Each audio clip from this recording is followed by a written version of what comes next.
A história começa com o protagonista da história, o cão da família Baskerville, Vickers Van Baskerville, com a cabeça em uma guilhotina. Ele era um cão leal à família, mas havia sido condenado à guilhotina por acusações falsas de associação com o clã demoníaco.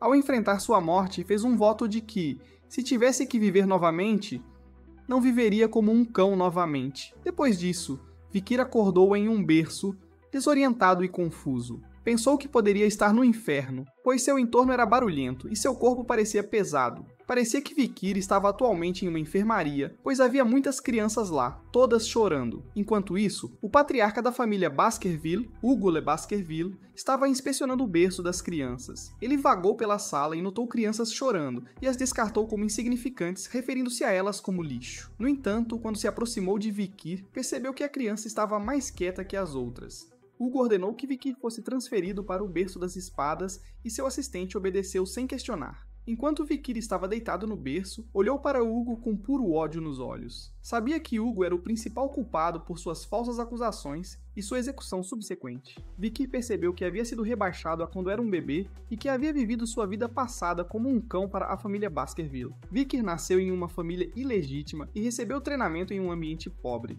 Ele foi criado para ser um cão leal, disposto a fazer qualquer trabalho sujo que fosse necessário para fazer da família Baskerville a melhor das 7 famílias. Vickers permaneceu leal à família e a Hugo porque queria ser reconhecido, mas sua lealdade acabou sendo paga com uma sentença de morte. O motivo de sua execução era simples: ele sabia demais. Vickers jurou que nunca viveria aquela vida novamente e que se vingaria. No entanto, com seu corpo de recém-nascido, sabia que não poderia fazer nada. Ser transferido para o berço das espadas era uma boa oportunidade para Vickers se tornar mais forte. As crianças nascidas na família Baskerville tinham que passar por uma prova chamada Berço das Espadas. Elas eram lançadas em um labirinto de espadas e, após passar por isso, tinham que chegar ao rio Stygia para serem examinadas quanto ao seu talento. O rio Stygia era um rio lendário que transformava os corpos das crianças em ferro. No entanto, havia um limite para quantas crianças ele poderia afetar, então ser capaz de alcançá-lo mais rápido era crucial. A única maneira de chegar primeiro ao rio Stygia era sair diretamente da parede em forma de hélice de lâminas, o que não era uma tarefa fácil. Enquanto Vickers rastejava pelo labirinto do berço das espadas, não pôde deixar de pensar em sua vida passada. Ele havia sido expulso por seus irmãos e não conseguiu receber o efeito de que tanto precisava. Mas desta vez, as coisas seriam diferentes. Ele estava determinado a monopolizar a bênção do rio Stygia pelo maior tempo possível. Enquanto se movia pelo labirinto, de repente caiu no rio Stygia. A água penetrava profundamente em seu corpo e ossos através de seus cortes, causando-lhe dor intensa. Mas ele sabia que precisava suportar isso o máximo que pudesse. Não poderia deixar essa oportunidade escapar. Do lado de fora do labirinto, os assistentes de Vickers gritavam para que ele saísse. Eles estavam preocupados que ele morresse se ficasse mais tempo debaixo d'água. Mas Vickers estava determinado a aguentar o máximo possível. Enquanto isso, Hugo assistia com expectativa nos olhos. Ele perguntou ao mordomo-chefe da família Baskerville, John Barrymore, quanto tempo havia se passado desde que Vickers entrou no rio. Barrymore respondeu que cerca de 7 minutos haviam se passado. Hugo riu e disse que Vickers poderia morrer. Os assistentes olharam para ele com preocupação, pedindo ao patriarca Hugo que salvasse Vickers. Hugo chamou Vickers, dizendo que ele poderia sair da água agora. Mas Vickers estava muito ocupado absorvendo a água do rio Stygia para prestar atenção.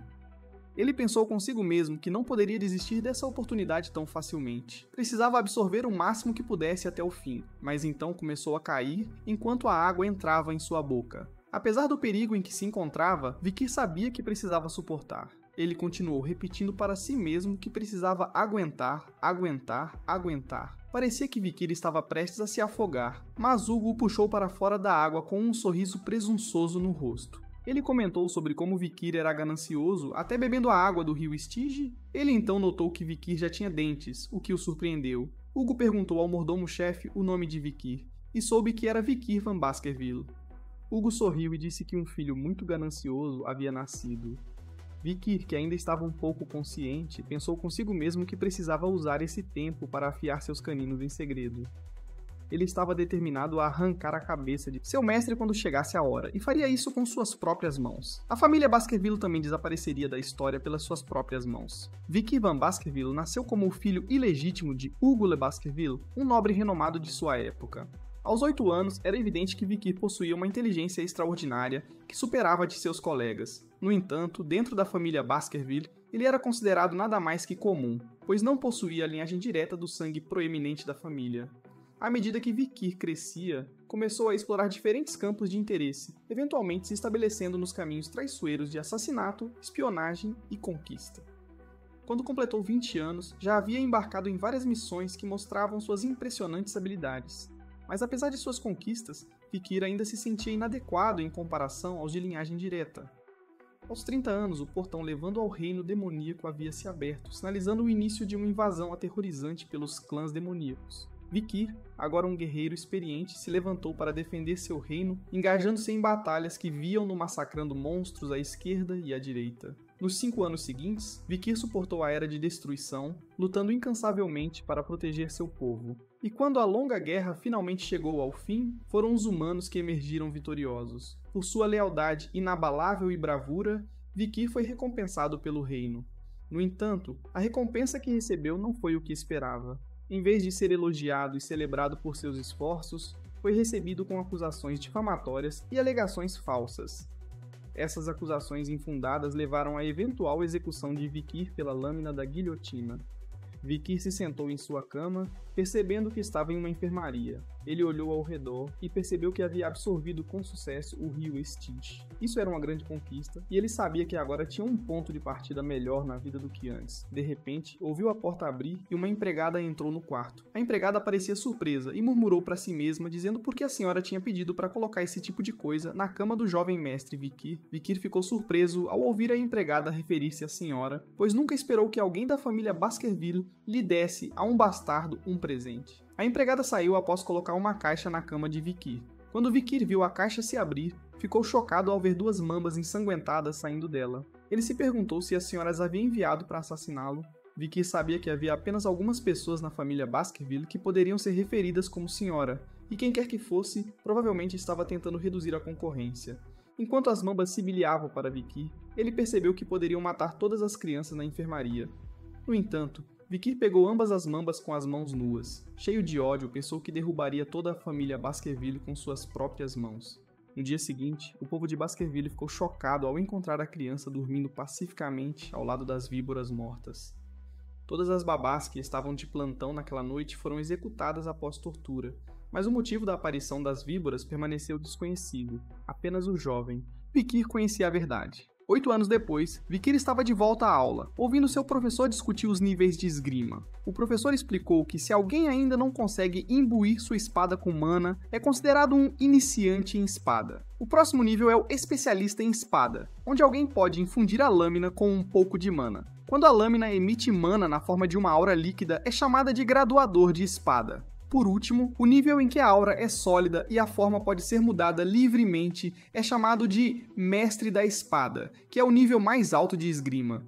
Ao ouvir que Sir Hugo, o mais forte dos Baskervilles, era um Mestre da Espada, todos os alunos presentes exclamaram em surpresa e espanto. No entanto, Vikir estava perdido em pensamento e sentia a necessidade de recuperar o poder que tinha antes de sua regressão, antes da cerimônia de maioridade. O professor percebeu o estado distraído de Vikir e pensou muito bem dele, sabendo que ele havia conquistado um físico forte mergulhando no rio Styx por 7 minutos. O professor acreditava que Vikir era muito mais talentoso do que os outros alunos, e que o patriarca ficaria muito feliz em saber sobre seu progresso. Enquanto Vikir estava perdido em pensamentos sobre quantos anos precisaria para matar Hugo, ele não notou os trigêmeos lhe lançando um olhar maligno após a aula. Depois que a aula terminou, eles o empurraram e começaram a zombar dele, chamando-o de caminhão de lixo, e falando sobre os rumores de que ele havia mergulhado no rio Styx e estrangulado 2 víboras até a morte quando ainda era um bebê. Vikir reconheceu os trigêmeos como aqueles que o haviam esfaqueado no passado, quando ele estava fugindo após a difamação. Eles eram conhecidos como o Tridente de Hugo Le Baskerville, e seus nomes eram Highborg Le Baskerville, Middleburg Le Baskerville e Lowborg Le Baskerville, todos com 9 anos. Os trigêmeos continuaram a provocar Vikir, dizendo-lhe para parar de mentir e que não gostavam dele. Vikir pensou consigo mesmo que eles seriam uma verdadeira dor no saco em apenas 10 anos e que talvez fosse uma boa ideia colocá-los em seu lugar agora.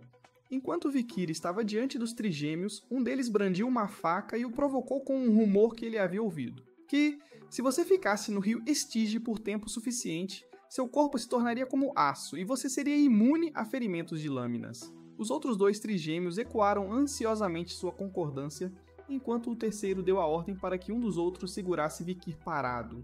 O trigêmeo agarrou Vikir por trás e cobriu sua boca com uma mão, dizendo que comeria sua própria mão se ele conseguisse aguentar isso por 3 minutos. Vikir não estava com medo e até brincou com esse jogo cruel por um momento. Os trigêmeos tentaram machucá-lo com a faca, 1 minuto passou, 3 minutos passaram, 10 minutos passaram, mas Vikir permaneceu ileso, e os trigêmeos começaram a perceber que a lenda que haviam ouvido era verdadeira. Eles ficaram entediados com seu jogo e começaram a soltar Vikir.